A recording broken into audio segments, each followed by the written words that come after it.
Assalamu alaikum students. Welcome to all of you in our next class. Last class तक हमने complete किया genetics, क्योंकि हम zoology का पार्ट ले रहे हैं unit second genetics and evolution. तो पहले पार्ट में हमने कंप्लीट किया था पूरा जेनेटिक्स। अगर आपको याद होगा, जस्ट बिफोर लॉकडाउन हमने सिर्फ एक ही लेक्चर, एक क्वेश्चन कंप्लीट किया था, दैट वाज सेक्स डिटर्मिनेशन। वो भी पूरा कंप्लीट हमने नहीं किया था इन क्लास। लेकिन उसके बाद आफ्टर लॉकडाउन हमने बाकी रेस्ट ऑफ द जो क्वेश्चंस है जेनेटिक्स के वो हमने कंप्लीट किए, उनमें न्यूमेरिकल्स, उनमें क्वेश्चंस हमने सॉल्व किए। तो लास्ट लेक्चर जो हमने स्टडी किया और रीड किया जेनेटिक्स का, दैट वाज पेडिग्री एनालिसिस। और till now we have completed all the topics in genetics. अब हम एक नेक्स्ट टॉपिक इसी चैप्टर का स्टार्ट करेंगे, दैट इज एवोल्यूशन। यानी कि जूलॉजी का जो सिलेबस है क्लास 12th का, उसका यूनिट सेकंड जो है जेनेटिक्स एंड एवोल्यूशन, उसका हम दूसरा पार्ट ले रहे हैं एवोल्यूशन।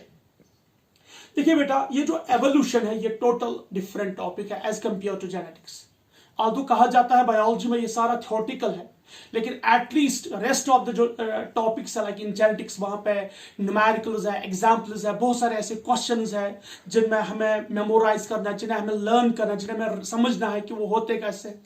लेकिन जो ये है, ये जो चैप्टर है, ये जो पार्ट हम स्टार्ट करेंगे एवोल्यूशन, इसमें एक्चुअली हमें जो कुछ है वो हमें पास्ट में जाना, फ्लैशबैक। जैसे एक मूवी में दिखाते हैं फ्लैशबैक, ऐसे हमें यहाँ पे बहुत सारी चीजों को ट्रेस करना है। We have to move into the flashback, यानी कि हमें पास्ट में जाना है। तो जो ये एवोल्यूशन है, एवोल्यूशन में हमें एक्चुअली सबसे इंपॉर्टेंट चीज जो है, अभी तक अगर आपको याद होगा क्लास 11th में हमने रीड किया था सेल बायोलॉजी। तो हमने कहा था कि जो पहली इस दुनिया की जो फर्स्ट लिविंग ऑर्गेनिज्म है वो एक सेल है। तो उस सेल जो है वो सेल कैसे बनी है वो एक्चुअली हम ट्रेस करेंगे इन एवोल्यूशन। यानी कि एवोल्यूशन में हमें स्टडी करना है, रीड करना है कि जो लाइफ है वो कैसे ओरिजिनेट हो गई। लेकिन उससे पहले जो ये लाइफ है, क्या ये लाइफ सिर्फ और सिर्फ अर्थ पे है, हमारी प्लेनेट में, या ये पूरे यूनिवर्स में, ब्रह्मांड में, सब बोलते हैं पूरा यूनिवर्स, क्या ये पूरे यूनिवर्स में या पूरे ब्रह्मांड में? मीन्स कि ये लाइफ क्या सिर्फ हमारे पास है, हमारे ऑन दिस अर्थ है, या किसी और जगह भी है? तो आपको पता ही होगा जो साइंटिस्ट है वो इस चीज में लगे हैं कि वो देखना चाहते हैं कि क्या ये अर्थ जो ये लाइफ है, क्या ये खाली हमारे पास है या कहीं और। वो अगर कहीं और है तो कैसी है, किस प्लेनेट पे है, क्या वो हमारे सोलर सिस्टम है किसी और? तो इस चीज के लिए हम पहले स्टडी करना चाहते हैं कि ये जो पूरी जो ये ब्रह्मांड है, यूनिवर्स है, ये एक्चुअली बना कैसे, इसका ओरिजिन क्या, ये एग्जिस्ट कैसे हो गया। और अगर जो यूनिवर्स बना, उस यूनिवर्स में फिर ये प्लेनेट, स्टार्स कैसे बने, asteroids, meteoroids, moons etcetera, natural satellites. उसके बाद अगर से सपोज अर्थ बन गई तो अर्थ पर लाइफ कैसे बनी है, why not on other planets suppose. तो इस चीज के लिए हमें पहले ट्रेस आउट करना है, हमें पास्ट में जाना है, हमें देखना है कि पहले ये दुनिया कैसे बनी है। क्योंकि जब हम पास्ट में जाएंगे हमारे पास कोई डेटा नहीं है, कोई रिकॉर्ड नहीं है, कोई ऐसा चीज नहीं है जिसको हम लाइवली देखेंगे। हमें जो भी है हम इसकी एजम्पशंस करके, ऐसा हुआ होगा, ऐसा हुआ होगा, ऐसी चीजें हुई होगी, जो भी कुछ है वो प्रैक्टिकली प्रूव नहीं है। हम सिर्फ एजम्पशन कर सकते हैं कि एक्चुअली पास्ट में हुआ क्या होगा। तो इसके लिए जो इस चैप्टर है एवोल्यूशन में, हम यही चीज देखेंगे कि यूनिवर्स कैसे बनी है, हमारी जमीन कैसे बनी है, और इस जमीन पे ऑन दिस अर्थ सबसे पहली लाइफ कैसे बनी, और वो लाइफ, वो जो लाइफ बनी है वो किस तरह इवॉल्व होगी। सपोज अगर हम विर्काउ की पहली थ्योरी देखिए, सेल लीनिएज थ्योरी, उसमें उसने कहा था कि जो नई सेल है वो बनती है पुरानी सेल से। वो अगर इस दुनिया में, इस जमीन पे जब पहली सेल बनी होगी, पहली लाइफ बनी होगी, तो वो लाइफ बनी कैसे, और वो लाइफ फिर कैसे इवॉल्व होगी। तो ये हम ट्रेस करेंगे इस वाले चैप्टर में। तो दैट मीन्स हमें इस चैप्टर में दो चीजें रीड करना है। सबसे पहला we have to read origin of life, origin of life, यानी कि जो लाइफ है ये कैसे ओरिजिनेट हो गई, सबसे इंपॉर्टेंट चीज। यानी कि अगर इस दुनिया पे लाइफ है, अगर इस दुनिया में जिंदगी है, तो ये जिंदगी आई कैसे, ये आई कहां से, ये कैसे बनी, क्या ये खुद बनी या कहीं से आ गई। तो उसके बाद अगर लाइफ ओरिजिनेट हो गई, उसके बाद ये इवॉल्व कैसे हो गई, दैट्स एवोल्यूशन। यानी कि सपोज अगर हम कहेंगे इस दुनिया में पहली लाइफ थी एक प्रिमिटिव सेल, क्योंकि हम कहते हैं कि जो लाइफ है वो एक सेल के अंदर है। तो अगर एक सेल के अंदर लाइफ है, वो लाइफ पहले बनी कैसे, वो इवॉल्व कैसे बनी, और अगर वो बन गई फिर वो इवॉल्व कैसे होगी। एक सेल से, जैसे प्रोकैरियोटिक सेल है, उससे मल्टीसेलुलर सेल्स कैसे बने, एक प्रोकैरियोटिक सेल से यूकैरियोटिक सेल्स कैसे बने, और वो यूकैरियोटिक सेल्स कैसे इवॉल्व हो गई।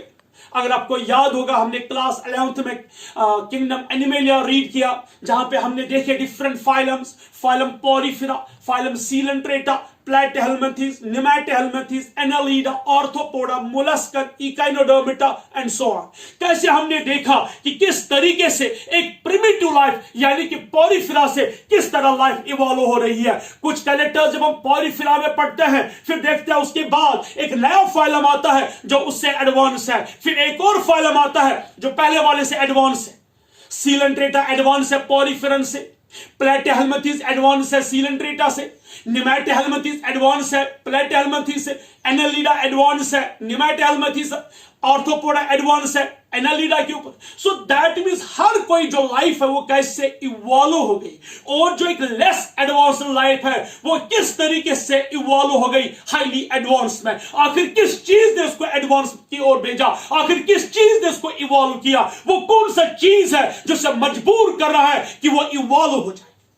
ये सारी चीजें हमें इस चैप्टर में पढ़ना है, इस पार्ट में पढ़ना है, जिसे हमने नाम दिया है एवोल्यूशन।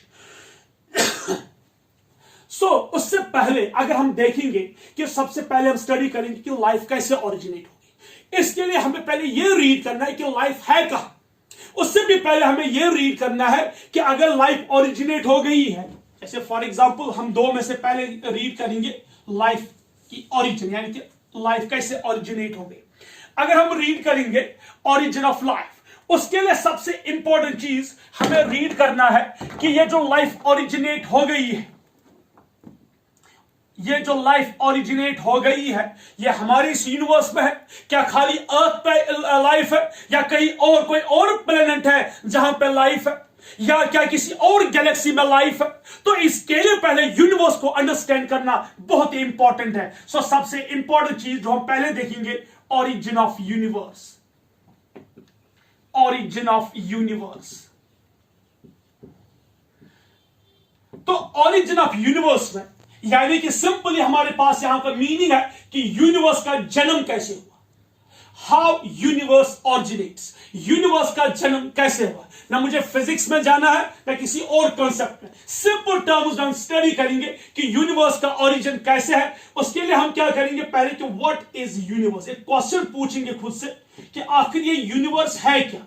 क्योंकि जब हमें पहले समझ आ जाएगा कि यूनिवर्स है क्या, जब हमें समझ आ जाएगा कि यूनिवर्स है क्या, देन वी कैन स्टडी कि इसका ओरिजिन कैसे हुआ। उसके बाद हम स्टडी करेंगे कि इस पे planet, stars, meteorites, asteroids, satellites etcetera कैसे बने। देन वी कैन स्टडी कि जो नेचुरल जो गैस है ये आया कहां से। तो अगर हम क्वेश्चन पूछेंगे कि यूनिवर्स है क्या ये यूनिवर्स, यूनिवर्स को जब हम स्टडी करते हैं, यूनिवर्स है क्या, स्पेस एंड टाइम, जिसमें आते हैं स्टार्स, जिसमें आते हैं प्लैनेट्स, जिसमें आते हैं एस्टेरॉइड्स, जिसमें आते हैं मेटेओराइट्स, जिसमें आते हैं नेचुरल सैटेलाइट्स। मीन जो ये यूनिवर्स है ये एक जगह है, एक स्पेस है, एक बहुत बड़ी जगह जिसके बारे में हम सोच नहीं सकते, जिसके बारे में हम अंदाजा नहीं लगा सकते, क्योंकि हमारे पास ना ऐसा इंस्ट्रूमेंट है, ना इतनी एडवांसमेंट आ चुकी है कि we can study whole universe, कि हम पूरे यूनिवर्स का मुआयना कर सकते हैं, हम पूरे यूनिवर्स को मेजर कर सकते हैं, हम पूरे यूनिवर्स का डायमीटर मेजर कर सकते हैं। That's totally beyond our imagination। जब हमारे दिमाग में यूनिवर्स आता है, ऑटोमेटिकली हमारा दिमाग जो है चकराने लगता है, क्योंकि इट्स बियॉन्ड आवर इमेजिनेशन। ये यूनिवर्स जो है हमें कुछ नहीं है। फिर याद क्या आता है, फबिअय्यि आलाइ रब्बिकुमा तुकज़्ज़िबान। मीन्स की जो ये दुनिया है, इसको क्रिएट करने वाला जो क्रिएटर है, उसने इसको जब क्रिएट किया, ये हमारी इमेजिनेशन से, हमारे दिमाग से बिल्कुल बियॉन्ड है। ये जो यूनिवर्स है ये एक जगह है, एक स्पेस है। सपोज अगर इस रूम में बैठा हूं मैं, इस रूम में एक जगह है, इस रूम में स्पेस है, इस रूम की एक पर्टिकुलर लेंथ है, इस रूम की एक पर्टिकुलर विड्थ है, इस रूम में बहुत सारी चीजें हैं, इसमें मैं हूं, इसमें ये बोर्ड है, मैं पढ़ा रहा हूं। सो इसी तरीके से एक यूनिवर्स भी है जो बिल्कुल एक स्पेस है जिसमें बहुत सारे स्टार्स, बहुत सारे प्लैनेट्स, बहुत सारे एस्टेरॉइड्स, बहुत सारे मेट्योराइट्स, बहुत सारे नेचुरल सैटेलाइट्स हैं, इसमें क्लाउड्स भी है। सो दैट मीन्स जो ये यूनिवर्स है ये कुछ नहीं है, ये actually it's about space and time, space and time which contains, क्या क्या कंटेन करते हैं, विच कंटेन्स, क्या चीज कंटेन करते हैं?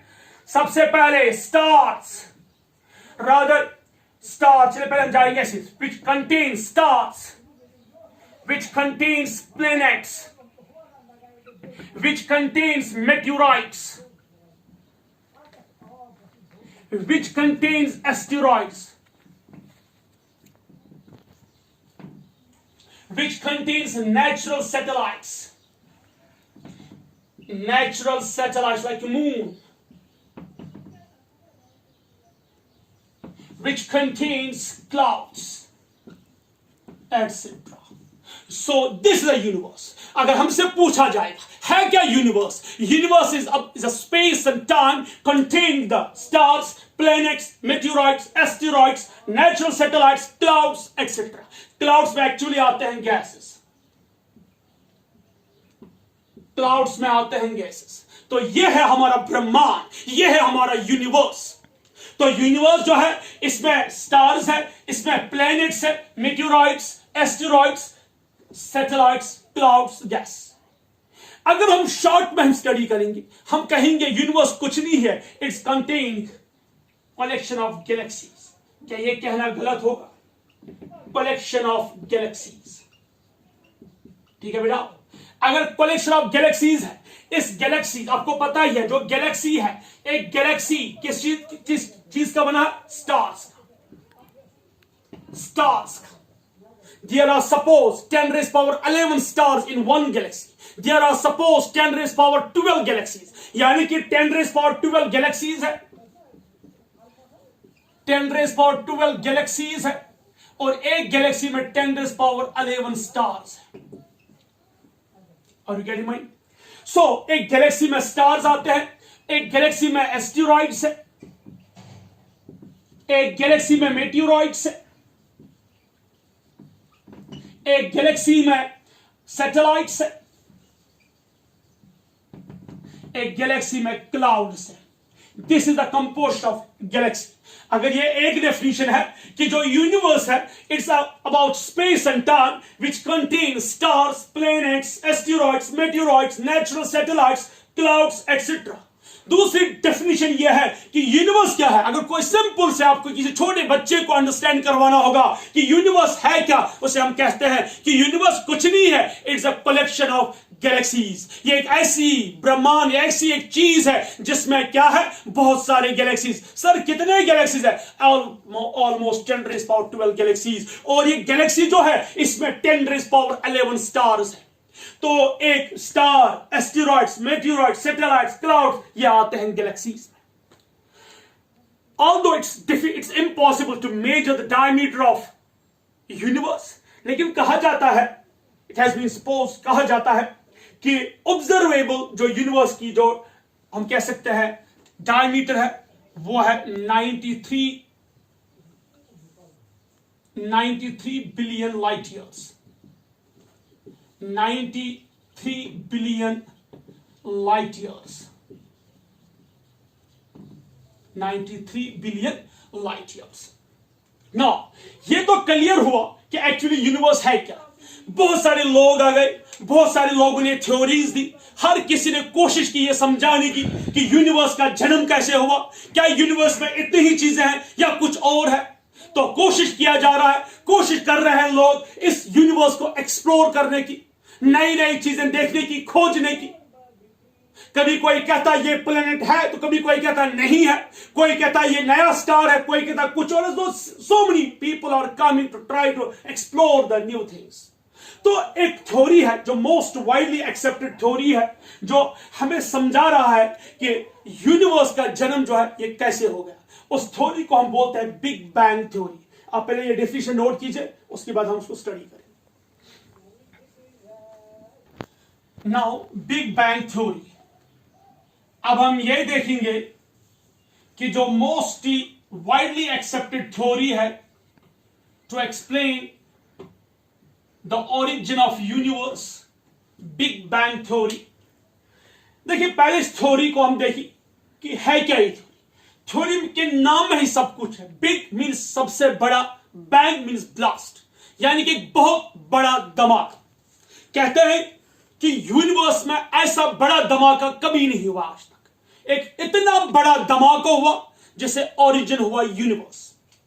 तो according to big bang theory, ये वो थ्योरी है जो हमें कहते हैं कि यूनिवर्स का ओरिजिन क्या है। सो इस थ्योरी के अकॉर्डिंग, यानी कि ये थ्योरी जो है ये सबसे वाइडली थ्योरी एक्सेप्ट की जा रही है for the origin of universe. पहला पॉइंट है। दूसरा पॉइंट, इस थ्योरी को देने वाला एक साइंटिस्ट, उसका नाम था एबे लीमैटर। एबे लीमैटर, उसने 1927 में थ्योरी। उसने क्या कहा? उसने कहा कि 20 billion years ago, billion years ago, 20 billion years ago, याद रखिए 1 billion year is equal to 1000 million years. 1 billion year is equal to 1000 million years. तो एबे लीमैटर कहता है कि 20 billion years ago, 20 billion years एगो क्या हुआ है कि इस यूनिवर्स का ये पूरा सारा मैटर, जो भी इस यूनिवर्स का मैटर है, जो भी इस यूनिवर्स का सबस्टेंस है, ये एक छोटी सी गेंद, एक बॉल लाइक स्ट्रक्चर के अंदर था, was present inside a tiny ball. Tiny ball. ये कौन कहता है? ये कहता है एबे लीमैटर इन बिग बैंग थ्योरी कि इस दुनिया का सारा, इस यूनिवर्स का सारा मैटर, इस यूनिवर्स का सारा सबस्टेंस या गैस, ये एक बॉल के अंदर था। तो इस बॉल के अंदर ड्यू टू हाई प्रेशर और इस बॉल के अंदर जो एक गैस पार्टिकल से आपस में कंटिन्यूअसली स्ट्राइक कर रहे थे, उन्होंने इतनी एनर्जी रिलीज की कि ये बॉल जो है ये ब्लास्ट हो गई। ये जो बॉल है ये क्या हो गई? ब्लास्ट। यानी कि इस बॉल के अंदर क्या हुआ? Thermo nuclear explosion. Thermonuclear explosion. क्यों हुआ थर्मोन्यूक्लियर एक्सप्लोजन? कहा जाता है इस बॉल के अंदर जो ये सारा मैटर था, जो ये सारा सबस्टेंस था, जो ये सारा हम कह सकते हैं गैस पार्टिकल्स थे, एक गैस पार्टिकल्स आपस में कंटिन्यूअसली स्ट्राइक कर रहे थे, जिसकी वजह से उन्होंने रिलीज क्या किया? Lot of amount of energy. जब उन्होंने एनर्जी को रिलीज किया तो वो एनर्जी उस पीक पे पहुंची जिसमें इस बॉल ने उसको बियर नहीं किया, बर्दाश्त नहीं किया, और ये बॉल जो है ये ब्लास्ट हो गई। सपोज अगर हम घर की एक बात करेंगे, एक प्रेशर कुकर है हमारे पास, उसमें हमने कुछ रखा है पकाने के लिए या कुछ चीज बॉईल करने के लिए, तो हम उसको हीट दे रहे हैं, तो उसके अंदर जो भी कुछ है, वाटर है या जो भी गैस पार्टिकल्स है, वो कंटिन्यूअसली एक दूसरे के साथ स्ट्राइक कर रहे हैं। तो वहां पे तो उसके ऊपर एक पिस्टन होता है, वो पिस्टन राइज होता है उस प्रेशर से, जिसे वो थोड़ा वो गैस बाहर आ जाता है। लेकिन सपोज अगर वो पिस्टन बाहर राइज नहीं हुआ, वो पिस्टन अगर ब्लॉक हो गया, तो एक टाइम आ जाएगा जब उस प्रेशर के अंदर इतना ज्यादा प्रेशर ऑफ गैस डेवलप हो जाएगा कि ये जो कुकर है ये ब्लास्ट हो जाएगा। Similarly happening to this ball, इस बॉल के अंदर इतना मैटर था या इस बॉल के अंदर इतना गैस भरा हुआ था, इतने सबस्टेंस भरे हुए थे कि उनके प्रेशर की वजह से उसके थर्मोन्यूक्लियर एक्सप्लोजन हो गया, जिसकी वजह से बॉल जो है रेजा रेजा हो गई। तो जब ये बॉल ब्लास्ट होगी तो इस बॉल के अंदर जो ये मैटर था ये बाहर आ गया। इस बॉल के अंदर जो सबस्टेंस थे वो बाहर आ गए। इस बॉल के अंदर जो क्लाउड्स थे ऑफ गैस वो बाहर आ गए। तो जब ये क्लाउड्स ऑफ गैसेस बाहर आ गए, जब ये मैटर बाहर आ गया, तो क्या हुआ? ध्यान से देखिए, ये जो एक बिग क्लाउड्स हम कह सकते हैं, जो ये गैसेस थे, गैसेस कौन कौन थे? ये बहुत इंपॉर्टेंट है, hydrogen and helium. Hydrogen and helium, ये दो इंपॉर्टेंट गैस थे इस क्लाउड्स में। तो कहता है कि ये हाइड्रोजन और हीलियम, ये जो a big cloud of gases, a big cloud of gases, जिसमें क्या थे? हाइड्रोजन, हीलियम, उन्होंने डिस्क शेप्ड स्ट्रक्चर्स बनाए, forms disc shaped structures, forms disc shaped structures। तो उन्हें बिल्कुल एक डिस्क शेप्ड स्ट्रक्चर बना। I will try to make it as इस तरीके से उन्हें डिस्क शेप्ड स्ट्रक्चर्स बना। तो उन्हें क्या बना? Disc shaped structures. तो जब उन्हें डिस्क शेप्ड स्ट्रक्चर्स बनाने लगे विद द एक्सप्लोजन, जब ये एक्सप्लोड हो गया, जब ये बॉल एक्सप्लोड हो गई, जो इस बॉल के अंदर गैस थे, हाइड्रोजन, हीलियम, मैटर था, ये मैटर बाहर आ गया। तो बाहर आने से ये जो क्लाउड्स थे उन्होंने बिल्कुल disc shaped like structure. With the passage of time, इस थर्मोन्यूक्लियर एक्सप्लोजन के बाद व्हाट हैपेंड, इस यूनिवर्स का जो टेम्परेचर है वो डाउन होने लगा। यूनिवर्स स्टार्ट्स कूलिंग, हम कह सकते हैं temperature starts decreasing. Temperature starts decreasing. जब टेम्परेचर डिक्रीज होने लगा, स्टार्ट्स डिक्रीजिंग, जब टेम्परेचर डिक्रीज होने लगा तो ये जो क्लाउड्स ऑफ गैसेस थे, हाइड्रोजन, हीलियम, उन्हें डिस्क शेप्ड स्ट्रक्चर्स बनाने लगे। तो ये जो टेम्परेचर डिक्रीज होने के बाद ये डिस्क शेप्ड स्ट्रक्चर्स को नाम रखा गया नेब्यूला। इसे नाम रखा गया नेब्यूला। ये थ्योरी दी गई है अकॉर्डिंग टू नेब्यूलर हाइपोथेसिस। एक थ्योरी है नेब्यूलर हाइपोथेसिस। उसी में कहा गया है कि ये जो डिस्क शेपर्ड हाइड्रोजन हीलियम है, हाइड्रोजन हीलियम, तो उन्होंने क्या बनाया? उन्हें एक स्ट्रक्चर बनाया, इसका नाम रखा गया, इसको नाम पड़ा नेब्यूला। देखिए इस नेब्यूला के अंदर क्या है कि ये जो हाइड्रोजन है, ये हाइड्रोजन अंदर आ गया। सपोज दिस रेड कलर जो, ये हाइड्रोजन आ गया। तो हाइड्रोजन अंडर हाई प्रेशर किस में कन्वर्ट होने लगा? हीलियम में। हाइड्रोजन किस में कन्वर्ट होने लगे? हीलियम में। तो ये सारा हाइड्रोजन और हीलियम इस नेब्यूला के अंदर रह गया विद ग्रेट प्रेशर। एक हाई प्रेशर के अंदर ये हाइड्रोजन और हीलियम कहां रहने लगे? इस नेब्यूला के अंदर, जिसकी वजह से जो ये नेब्यूला है ये बिल्कुल हॉट स्ट्रक्चर। तो जब ये नेब्यूला बन गया विद जो ये न्यूक्लियस, जो ये यूनिवर्स है, जब ये यूनिवर्स जब ये हम कह सकते हैं टिनी बॉल जो ये ब्लास्ट हो गई, तो यूनिवर्स की जो एक्सपेंशन है वो कंटिन्यूअस है, यानी कि यूनिवर्स कंटिन्यूअसली एक्सपेंड हो रही और अभी तक एक्सपेंड हो रही है।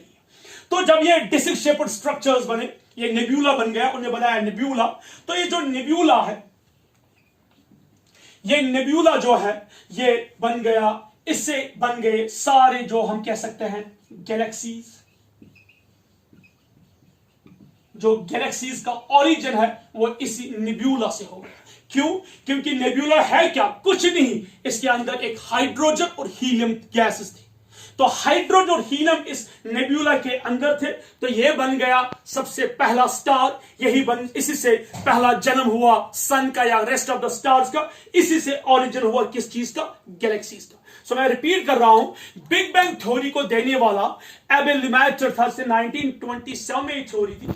ये सबसे मोस्ट वाइडली एक्सेप्टेड थ्योरी मानी जाती है for the origin of universe. कहा जाता है 20 बिलियन ईयर्स एगो जो इस यूनिवर्स का मैटर, या हम कह सकते हैं क्लाउड्स ऑफ गैस, या हम कह सकते हैं सबस्टेंस, जो कुछ था वो इस बॉल, एक छोटे से बॉल के अंदर था। जब उस बॉल के अंदर हम कह सकते हैं प्रेशर बहुत ज्यादा बढ़ने लगा, ये ब्लास्ट हो गई।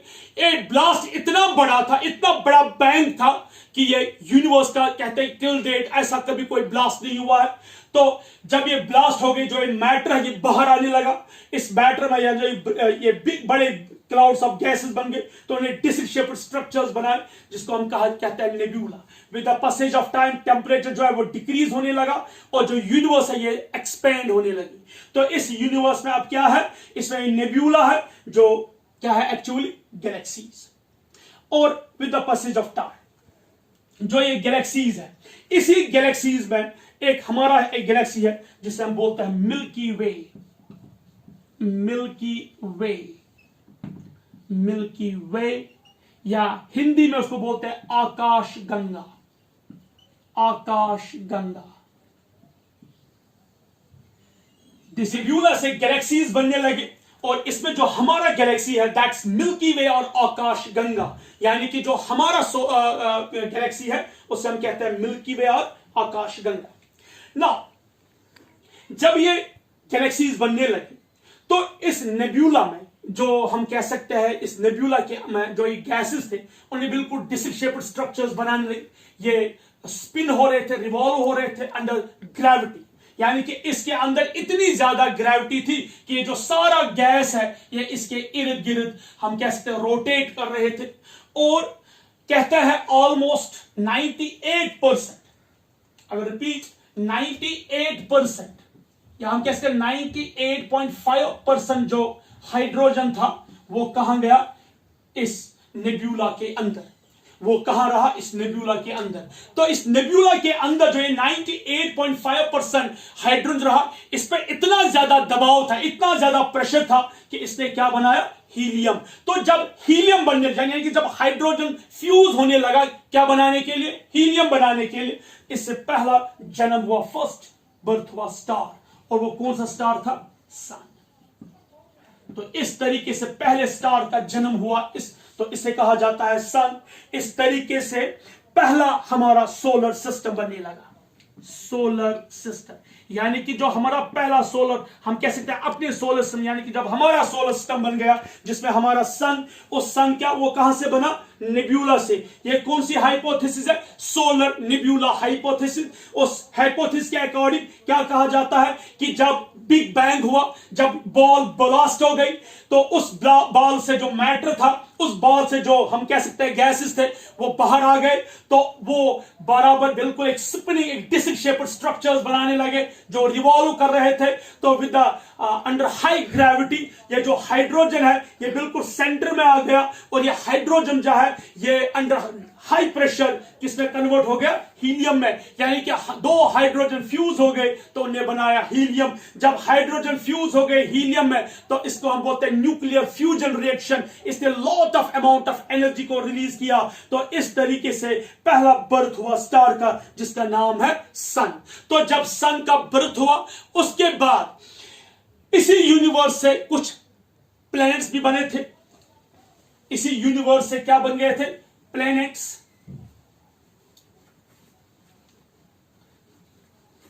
जब यूनिवर्स, यानी कि जब ये बॉल ब्लास्ट हो गई, तो उसी से क्या बन गए, प्लैनेटेसिमल्स। प्लैनेटेसिमल्स यानी कि ये प्री मैच्योर प्लैनेट्स है, जो भी ट्रू प्लैनेट्स नहीं बने थे, ये बन गए थे। और इसी से बन गए थे वही एस्टेरॉइड्स, और वही बने थे मेटीरॉइड्स। कहा जाता है कि जब यूनिवर्स, यानी कि जब एक बॉल, जो यूनिवर्स एक बॉल शेप्ड थी, जब इसका ब्लास्ट हो गया, तो इसमें कुछ चीजें ऐसे बन गई, यानी कि कुछ ऐसी चीजें बन गई जो इस स्टार से बिल्कुल छोटे थे, और उनको हमने नाम दिया प्लैनेटेसिमल्स। तो इस स्टार के अंदर, इस नेब्यूला के अंदर जो अब हमारा सन बन गया, इसके अंदर इतना ज्यादा हम कह सकते हैं ग्रेविटेशनल फोर्स था कि ये जो प्लैनेटेसिमल्स बने, ये इसके इर्द गिर्द रिवॉल्व करने लगे। तो जब ये प्लैनेटेसिमल्स रिवॉल्व कर रहे थे स्टार के इर्द गिर्द, इनमें कुछ प्लैनेट्स ऐसे थे जो एक दूसरे के साथ हम कह सकते हैं जिनके कोलिजन हो गया। कहा जाता है मार्स और अर्थ के बीच में कोलिजन हुआ। जैसे हम बात करेंगे मार्स और अर्थ के बीच में कोलिजन हो गया, जिससे कुछ डिब्रीज स्पेस में आ गए, और वो बन गए किसमें, वो किसमें कन्वर्ट हो गया, मून।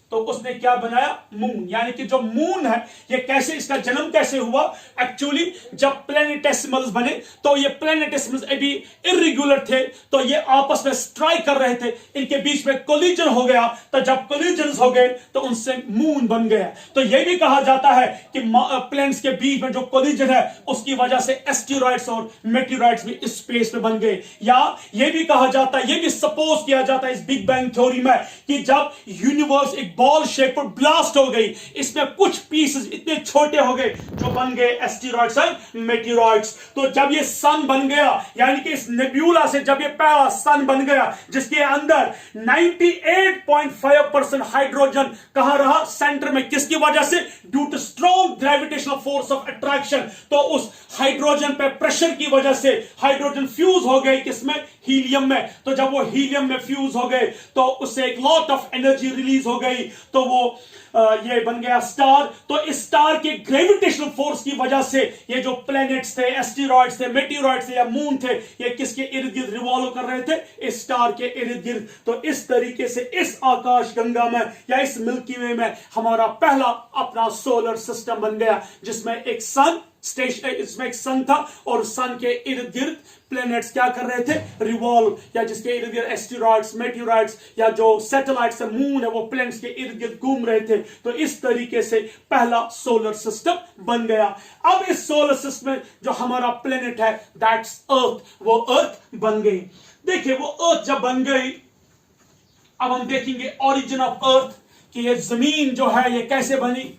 मैंने आपको पहले बोला कि जब यूनिवर्स, या हम कह सकते हैं बॉल जब ब्लास्ट हो गई, जब बिग बैंग हुआ, तो इसमें जो पहला हम कह सकते हैं क्लाउड्स ऑफ गैसेस थे, उनने बनाया एक नेब्यूला।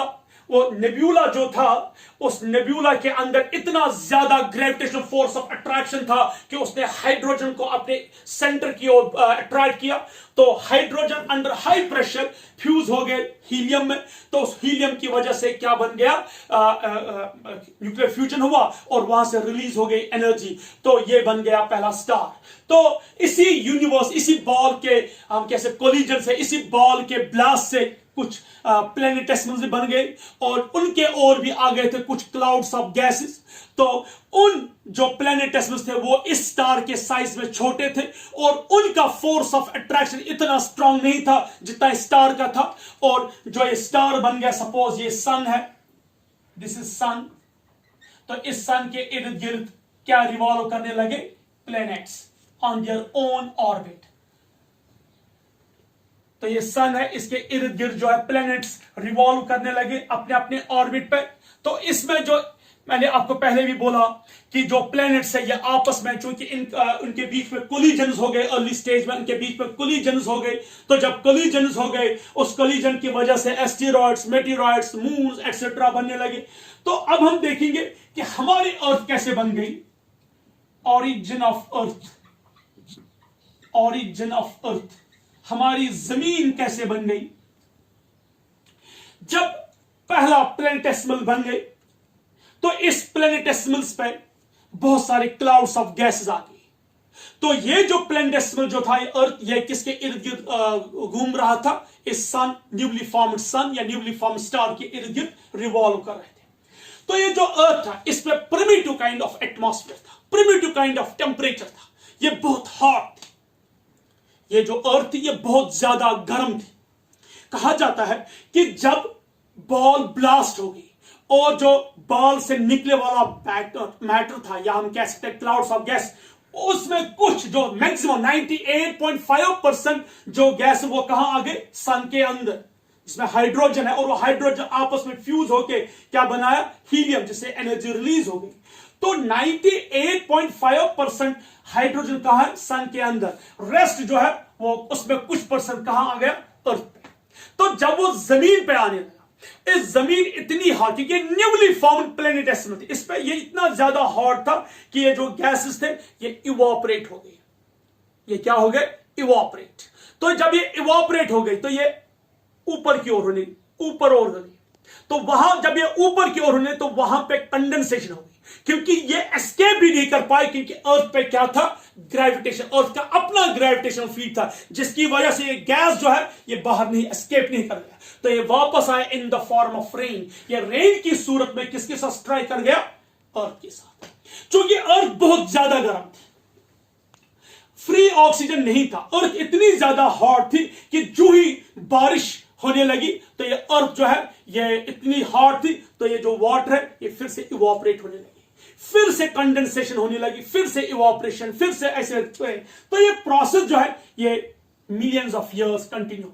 और एक टाइम आया जब अर्थ आहिस्ता आहिस्ता क्या होने लगी? ठंडी, कूल था। जब अर्थ का टेम्परेचर कूल हो गया, तो जब अर्थ का टेम्परेचर डिक्रीज हो गया तो ये जो बारिश है, जो पानी है, ये इस अर्थ पे जमा होने लगा। लेकिन अर्थ की जो शेप थी ये इरेगुलर थी, क्योंकि ये न्यूली बनी थी, इसकी शेप कोई पर्टिकुलर काइंड की शेप नहीं थी, जिसकी वजह से क्या हुआ, इस पानी के जमा होने से आहिस्ता आहिस्ता हम ये कह सकते हैं जो अपर सरफेस था इस अर्थ का, वो आहिस्ता इस पानी के साथ डिजॉल्व होने लगा।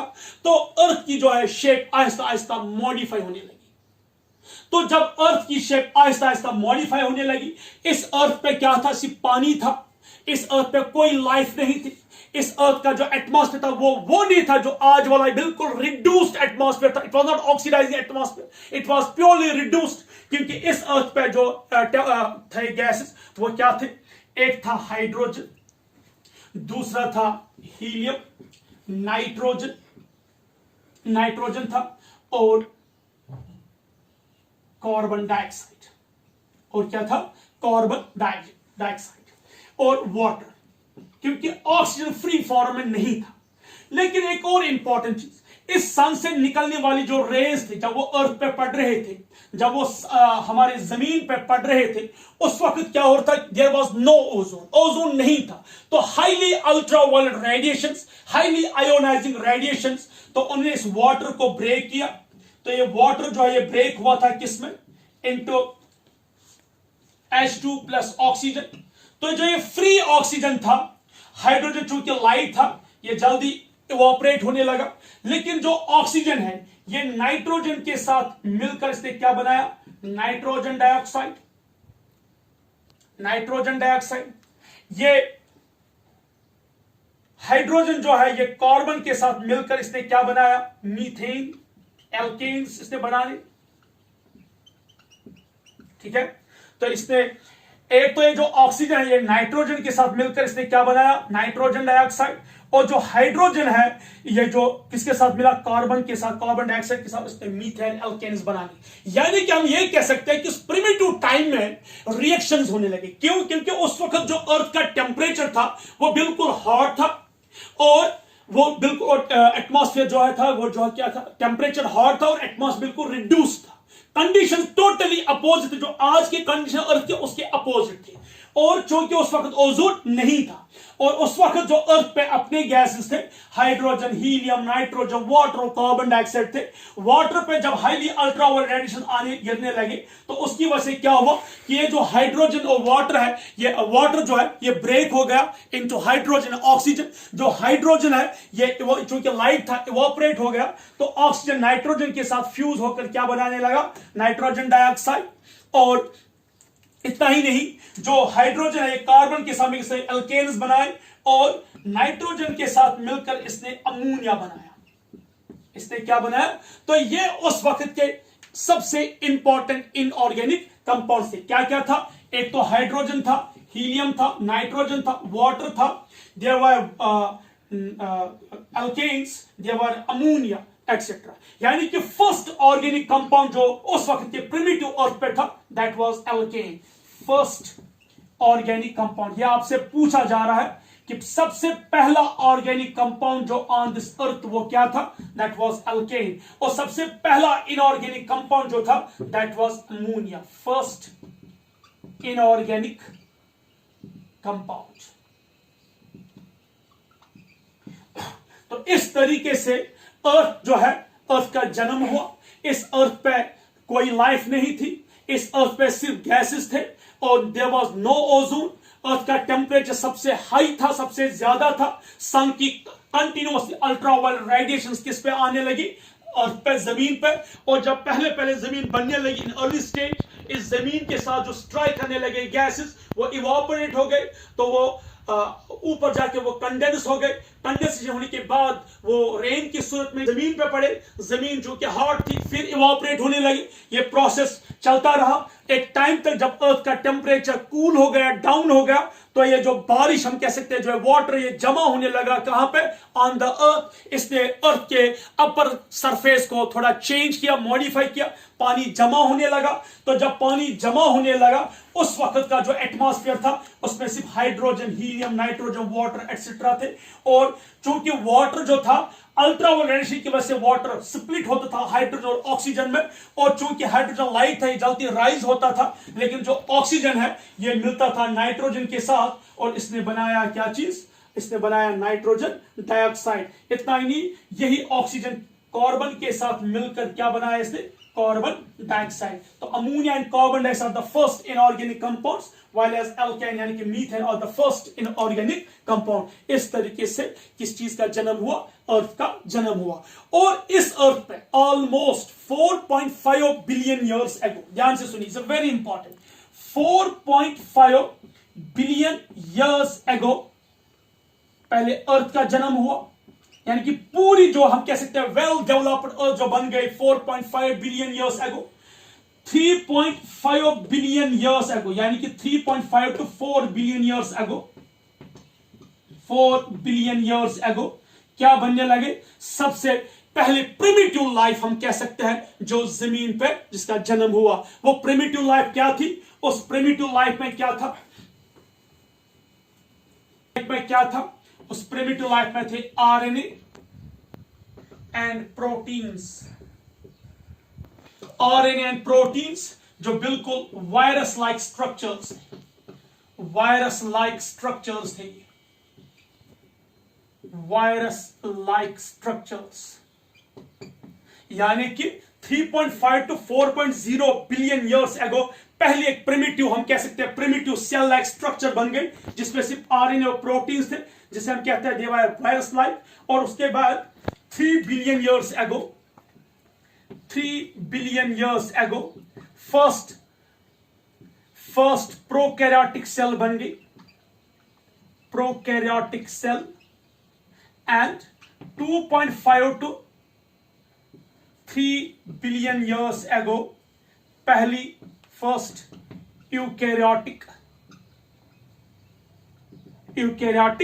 सेल बन गई, कहां पे, on the earth. So I will repeat, 4.5 billion years ago पहली बार अर्थ का जन्म हुआ। हम कह सकते हैं कि एक अच्छी अर्थ बन गई जिसपे पानी जमा होने लगा, जिसपे गैसेस थे like reduced gas like hydrogen, nitrogen, जिसपे inorganic compounds ammonia, organic compounds alkanes थे।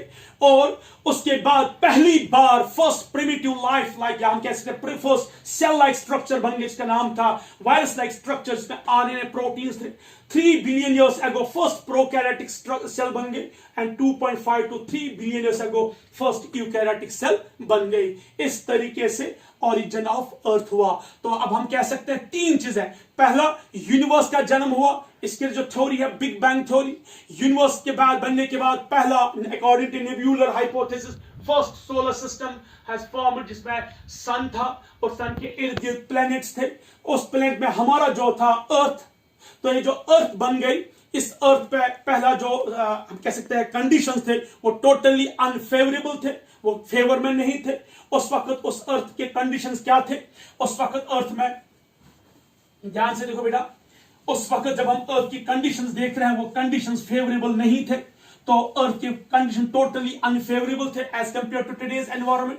तो उस वक्त अर्थ के साथ जो हम कह सकते हैं गैसेस ट्राई कर रहे थे, क्योंकि अर्थ का टेम्परेचर बहुत ज्यादा था, वो गैसेस क्या हो गए, वो इवापोरेट हो गए, उन्हें वाटर वो कंडेंस हो गए ऊपर। तो ऊपर जब वो कंडेंस हो गए, वो रेन की सूरत में पड़े ऑन द अर्थ। अर्थ चूंकि हॉट थी, फिर से इवापोरेट हो गई, फिर से कंडेंसेशन। ये process millions of years continue रहा टिल जब तक कि अर्थ का टेम्परेचर कूल डाउन हो गया। जब अर्थ ठंडी हो गई तो वो वाटर इस अर्थ पे जमा होने लगा। इस अर्थ का जो उस वक्त कैसे गैसेस थे, हाइड्रोजन, हीलियम, नाइट्रोजन और वाटर था।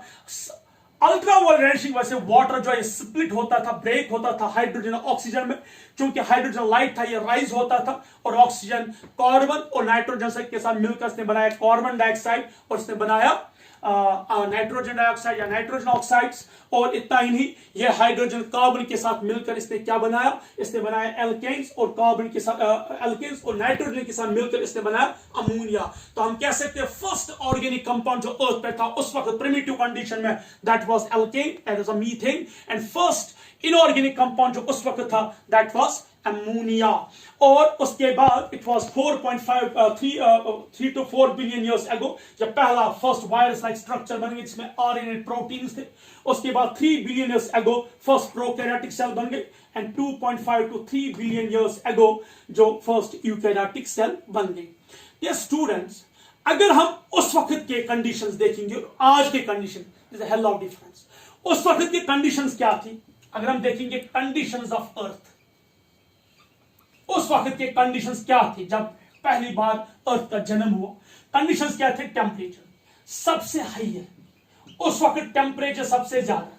आज अगर हम अपनी धरती पे हम सपोज हम अपने इलाके की बात करेंगे, हमारे इस वक्त टेम्परेचर यहाँ पे 30-35 डिग्री सेंटीग्रेड, लेकिन उस वक्त का टेम्परेचर था 800 to 900 degree centigrade. So temperature सबसे ज्यादा था। उसके बाद गैसेस, एटमॉस्फेयर रिड्यूस था। हम ये कह सकते हैं जो गैसेस थे एटमॉस्फेयर, या हम जो गैसेस की बात करेंगे ये रिड्यूस टाइप थे। रिड्यूस मींस उस वक्त हाइड्रोजन, हीलियम, नाइट्रोजन था, और उसके साथ वाटर जो स्प्लिट होके फिर उसी ने बनाया अमोनिया, और उसी ने बनाए nitrogen oxides, carbon dioxides etcetera और एल्केन। ये उस वक्त का टेम्परेचर था, यानी कि there was no free oxygen, reduced atmosphere था, रिड्यूस्ड गैसेस थे।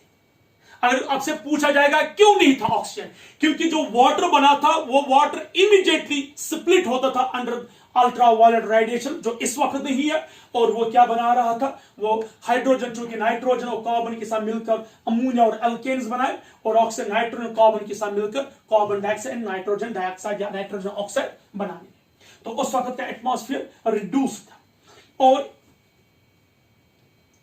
रेडिएशंस, उस वक्त सबसे ज्यादा हार्मफुल रेडिएशंस थे, जैसे यूवी रेज थे। उस वक्त हाईली आयोनाइजिंग रेडिएशंस थे। लाइटनिंग होती थी उस वक्त, सबसे इंपॉर्टेंट चीज लाइटनिंग होती थी उस वक्त। तो ये उस वक्त के रेडिएशन, यानी कि उस वक्त के जो कंडीशंस थे वो फेवरेबल नहीं थे, वो सूटेबल नहीं थे। जो टेम्परेचर था वो सबसे ज्यादा था, जो एटमॉस्फेयर या हम कह सकते हैं गैसेस वो रिड्यूस टाइप थे, एटमॉस्फेयर रिड्यूस टाइप था, रेडिएशन सबसे खतरनाक थे, अल्ट्रावायलेट रेडिएशन, आयोनाइजिंग रेडिएशन। तो लाइफ का पॉसिबल ही नहीं था। तो उसके बाद with the passage of time, वक्त के साथ, just 4 billion years ago first RNA और प्रोटीन्स बनने लगे, एक वायरस लाइक स्ट्रक्चर्स बना। फिर 3 बिलियन ईयर्स अगो पहली बार फर्स्ट प्रोकैरियोटिक सेल बन गए, and 2.5 to 3 billion years ago first eukaryotic cell बन गई। इस तरीके से हम कह सकते हैं लाइफ का जन्म हुआ कहां पे? On earth. ये लाइफ किस तरीके से बनी, इसके लिए कौन सी थ्योरी है, विल सी लेटर ऑन। सबसे पहले हम ये देखेंगे व्हाट आर द थ्योरीज जो ये सपोर्ट करी है कि जो लाइफ है ये कैसे आ गई। यहां तो हमने कहा लाइफ तो बन गई, हम यहां कह सकते हैं एक लिविंग सेल तो बन गई, लेकिन बनी कैसे, इसके लिए बहुत सारी थ्योरीज दी गई। आप ये सब नोट कीजिए। अब हम नेक्स्ट पार्ट देंगे थ्योरीज।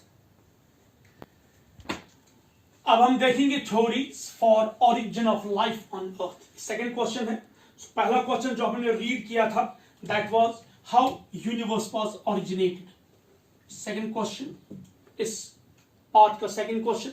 पहले क्वेश्चन में हमने रीड किया कि किस तरीके से यूनिवर्स ओरिजिन हुआ, किस तरीके से हम कह सकते हैं स्टार्स, किस तरीके से प्लैनेट्स और अर्थ ओरिजिन हुआ, अर्थ का कंडीशन क्या थे उस वक्त और आज के दौर में कैसे लाइफ बन गई। तो अब बहुत सारे ऑथर्स आए, बहुत सारे साइंटिस्ट आए, उन्होंने कोशिश की या उन्होंने बहुत सारी थ्योरीज दी कि किस तरीके से इस हमारी धरती पे, हमारी अर्थ पे किस तरीके से लाइफ का जन्म हुआ, how life gets originated on the earth. इसके लिए बहुत सारी थ्योरीज दी गई, और सबसे पहले इसमें हम थ्योरी पढ़ेंगे, theory of special creation. Theory of special creation, इस थ्योरी को देने वाला था एक, हम कह सकते हैं वो साइंटिस्ट तो था नहीं, उसको हम कहते थे he was just priest father sores. Father sores था एक प्रीस्ट जिसने ये theory the, theory of special creation. तो उसने क्या कहा, उसने कहा जो ये जिंदगी है ये खुद ब खुद बन गई, इसे क्रिएट करने वाला जो था वो है गॉड, यानी कि गॉड ने इस लाइफ को क्रिएट किया bye its own.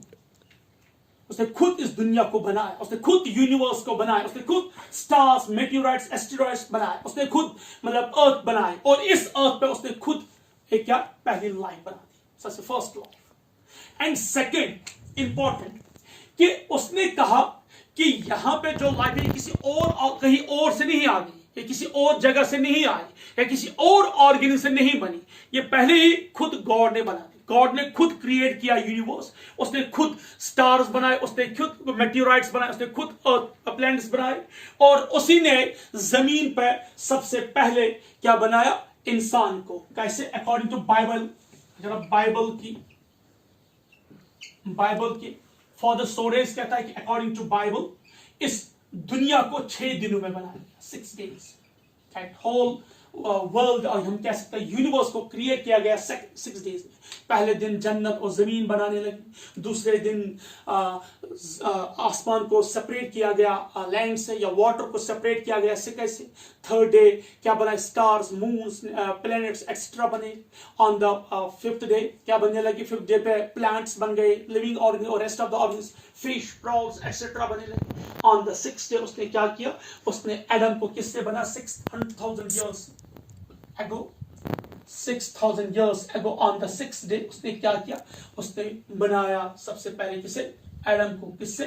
From the clay, मिट्टी से, मड से। उसने मड से आदम को बनाया, और इसी आदम से जो इस 12th रिब थी, उसे क्या निकाला, एवा, या हम कह सकते हैं ईव। तो ईव को जिसे हम कहते हैं हवा, या ईव को जो है फर्स्ट वुमन, उसे निकाला गया इसी आदम या एडम के 12th रिब से। इस थ्योरी को सपोर्ट किया हिब्रू ने। Hebrew was a strong supporter of this theory, और उसने बाइबल का खुलासा दिया। अकॉर्डिंग टू हिंदू मिथ, जो हिंदू मिथोलॉजी है, तो उनके गॉड को हम कहते हैं ब्रह्मा। ब्रह्मा, ये कौन कहता है, हिंदू मिथ में कहते हैं कि जो उनका गॉड है ब्रह्मा, उसने पहली बार क्या बनाया, इंसान जो पहला उसने मेल बनाया, मैन, दैट वाज मानु, और पहली वुमेन जो बन गई, दैट वाज श्राद्धा। तो ये इस थ्योरी का कोई प्रूफ नहीं है, कोई सपोर्ट नहीं है, साइंटिफिक प्रूफ नहीं है, या ये समझा नहीं पा रहा है कि आखिर गॉड कहां से आया है, किस तरीके से। तो इस थ्योरी को कोई हम कह सकते बिलीव नहीं था। जो स्पिरिचुअल लोग थे खाली वो इस पर बिलीव करने लगे, लेकिन साइंटिफिक इसका कोई हम कह सकते हैं नहीं था प्रूफ, तो इस थ्योरी को डिस्कार्ड किया गया। उसके बाद दूसरी थ्योरी आई जो रिक्टर ने दी, और जिसको सपोर्ट किया अरीनेंस और हेल्मोज ने। उनने दी थ्योरी जिसे हम कहते हैं theory of panspermia. Second theory, theory of cosmozoic, या हम कह सकते हैं पैनस्पर्मिया, या एक्स्ट्रा टेरिस्ट्रियल थ्योरी,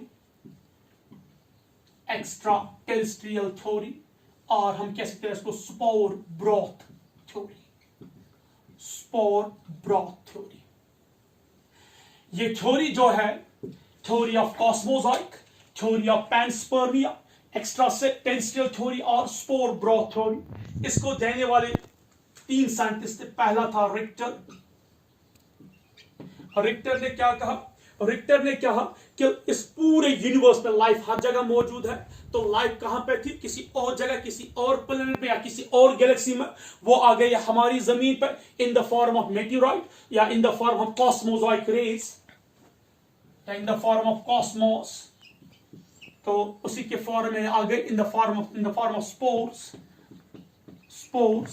और इस अर्थ पर जब वो आ गए, इस अर्थ की कंडीशन फेवरेबल थे, क्योंकि सारे यूनिवर्स का कंडीशन सिमिलर था, तो यहां से ये लाइफ बन गई। और इतना ही नहीं, हेल्मोल्ट्ज क्या कहता है, उसने कहा कि जैसे एस्टेरॉइड्स या मेटेओराइट्स, कोई एस्टेरॉइड या कोई मेटेओराइड स्ट्राइक कर गया अर्थ से, उस एस्टेरॉइड जब स्ट्राइक कर गया अर्थ से, उस एस्टेरॉइड के अंदर स्पोर्स थे, लाइफ के स्पोर्स थे, वही स्पोर्स डेवलप हो गए लाइफ में। और जिसको नोबेल प्राइज मिला है केमिस्ट्री में, उसने क्या कहा, उसने कहा कि एक्चुअली स्पेस में या किसी और जगह इन द यूनिवर्स होते हैं बिल्कुल स्पर्म लाइक स्ट्रक्चर्स, इसको बोलते हैं पैन स्पर्मिया। पैनस्पर्मिया, यानी कि these are sperm like structures जो एक्चुअली कहां से आ गए, रेस्ट ऑफ द हम कह सकते हैं प्लेनेट से या गैलेक्सी से, कहां पे आ गए, हमारे अर्थ पे, और वहां से ये जो स्पर्म्स थे, पैनस्पर्मिया या जो स्पोर्स थे, ये डेवलप हो गए, इवॉल्व हो गए लाइफ में। इसलिए इस थ्योरी को नाम पड़ा cosmozoic theory, panspermia theory, extra terrestrial. क्यों? क्योंकि अर्थ के बाहर यानी किसी और रीजन में थे, या स्पोर ब्रॉथ थ्योरी, क्योंकि ये बिल्कुल इन द फॉर्म ऑफ स्पोर्स थे। लेकिन इस थ्योरी को डिस्कार्ड किया गया।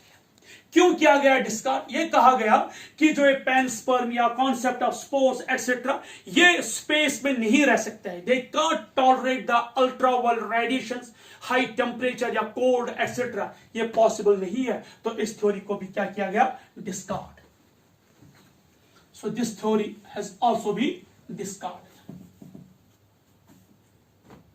अब थर्ड थ्योरी है, से हम कहते हैं theory of catastrophism. Catastrophism means destruction, catastrophism. इस थ्योरी को देने वाले दो साइंटिस्ट थे, एक था जॉर्ज क्यूवियर, जॉर्ज क्यूवियर से कहते हैं फादर ऑफ पैलेंटोलॉजिस्ट, और ओबी गॉनी।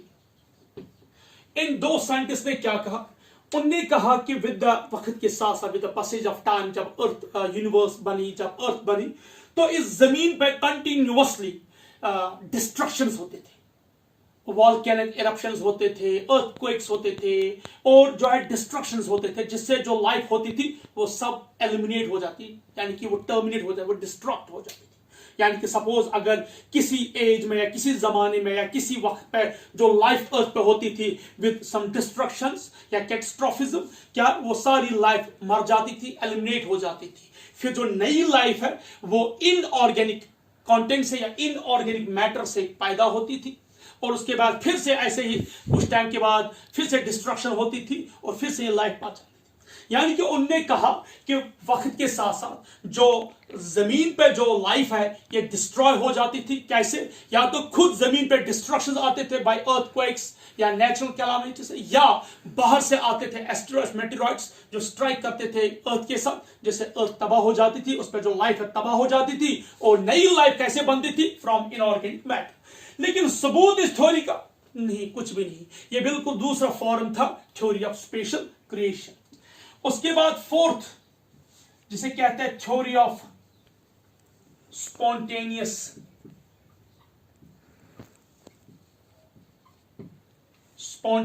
जनरेशन, या इसे कहते हैं एबायोजेनेसिस भी, एबायोजेनेसिस।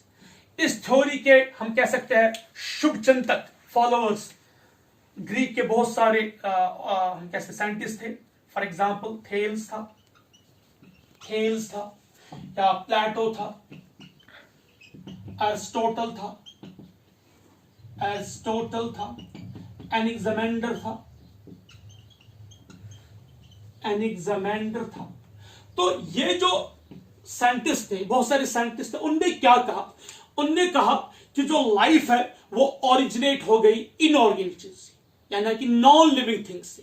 उनने कहा कि जो नॉन लिविंग थिंग्स है उन्हीं से लाइफ जनरेट, बायो यानी कि लाइफ जनरेट हुई फ्रॉम नॉन लिविंग थिंग्स। कैसे? तो उनने कहा जैसे जो नील है, दरियाई नील से हम कहते हैं, रिवर नील जो है इजिप्ट में, उनने कहा कि जो रिवर नील का जो मड है वो इतनी जरखेज है, वो इतनी ब्यूटीफुल है, वो इतनी जरखेज है कि वहां से टोड्स, फ्रॉग्स, फ्लाइज, माइस, इवन क्रोकोडाइल जन्म ले सकते हैं।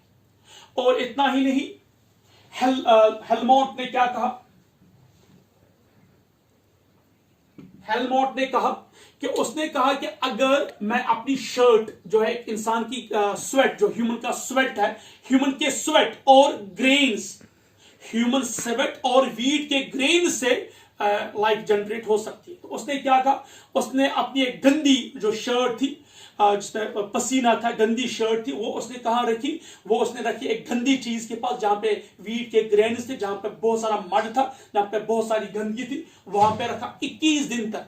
21 डेज के बाद जब आ गए तो वहां पे बहुत सारे माइस थे, वहां पे बहुत सारे फ्लाइज थे, तो उसने कहा देखिए लाइफ जनरेट हो गई फ्रॉम द स्वेट। लेकिन इस थ्योरी का कोई भी हम कह सकते हैं प्रूफ नहीं था, ये थ्योरी भी क्या हो गई? डिस्कार्ड। उसके बाद आ गई इस थ्योरी को सबसे ज्यादा जिसने स्ट्रांगली डिस्कार्ड किया, that was theory of biogenesis. तो इसके बाद जो theory I that was theory of biogenesis.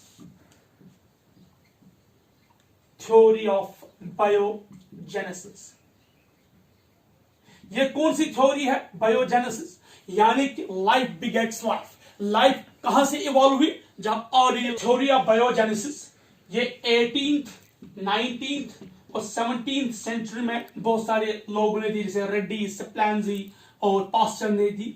तो उनने क्या कहा? उनने कहा कि जो लाइफ है वो ऑलरेडी, जो नई लाइफ है वो उस लाइफ से इवॉल्व होगी जो ऑलरेडी, यानी कि लाइफ बिगेट्स लाइफ। उनने कहा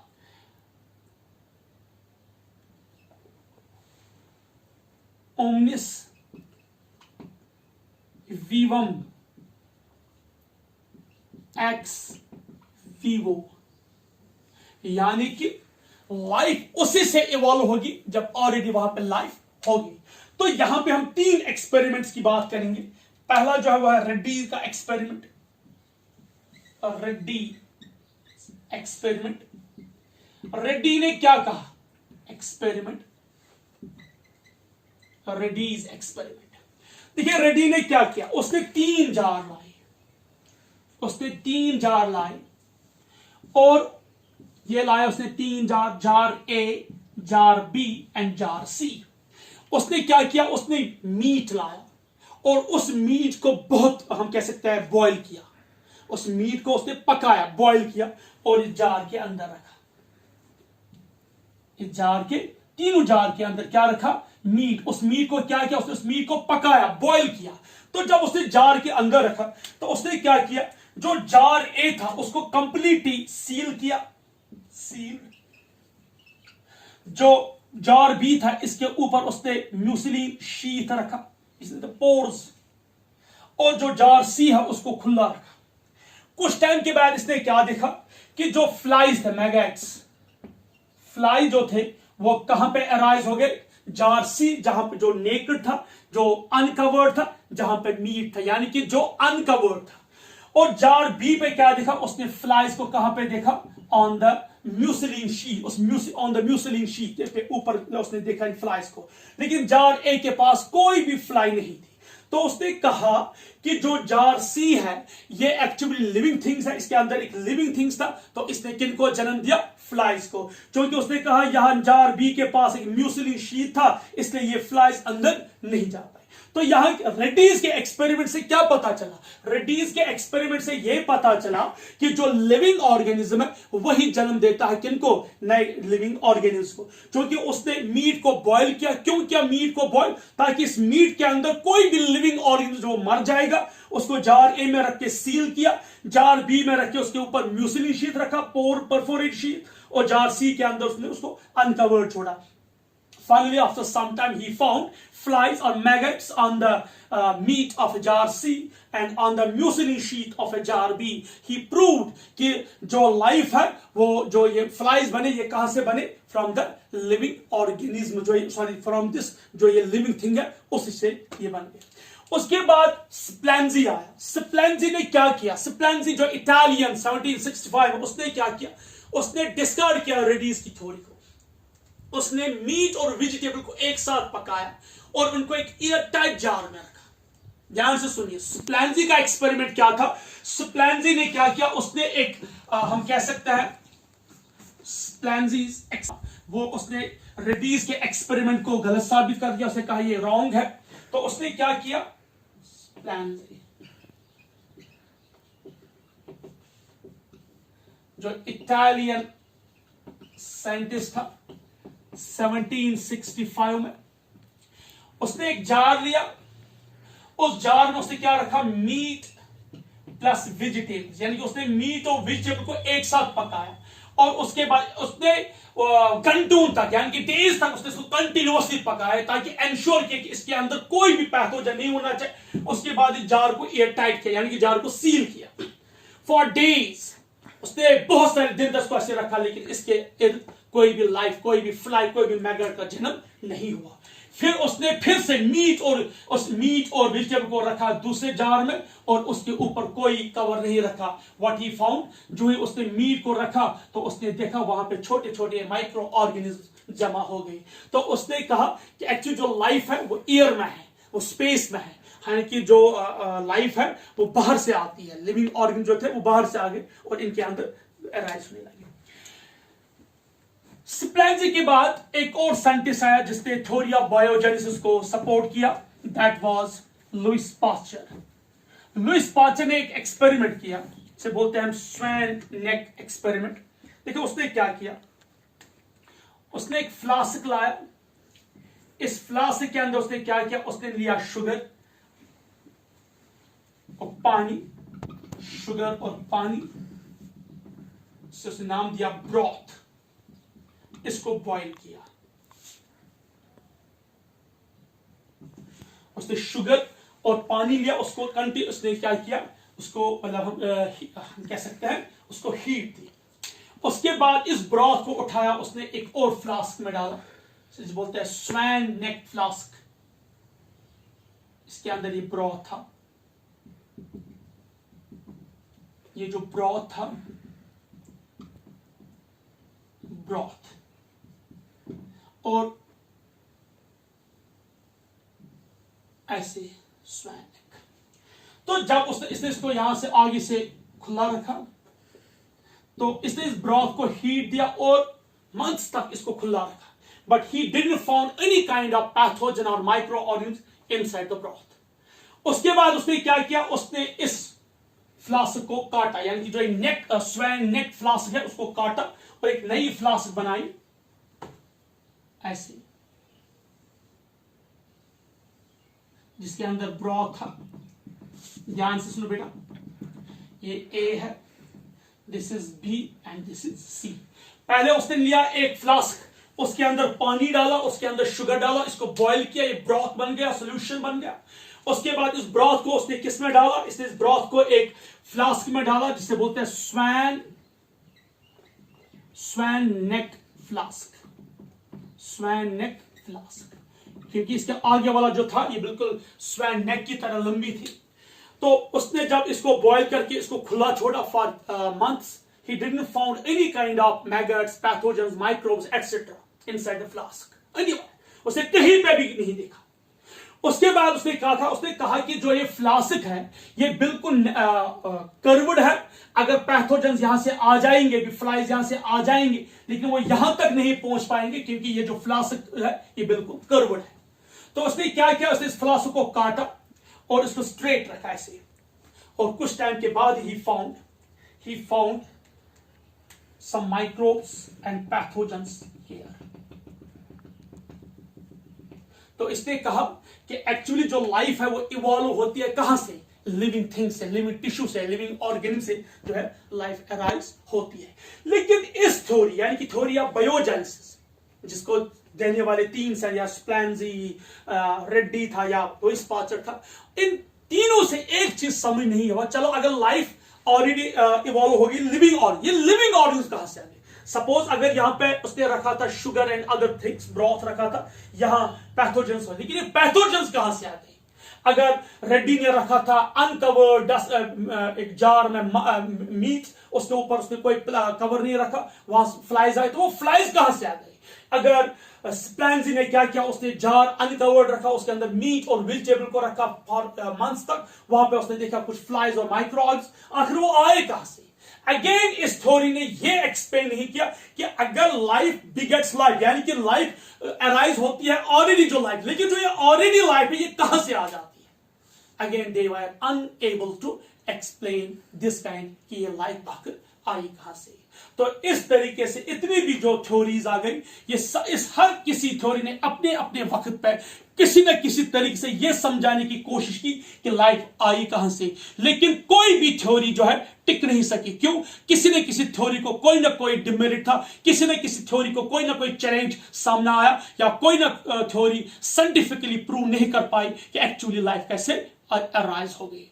और उसके बाद एक थ्योरी दी गई जिसे हम बोलते हैं ओपरेन हेल्डेन्स थ्योरी, जिसने ये एक्सप्लेन किया एक्सपेरिमेंटली कि लाइफ एक्चुअली किस तरह बनी।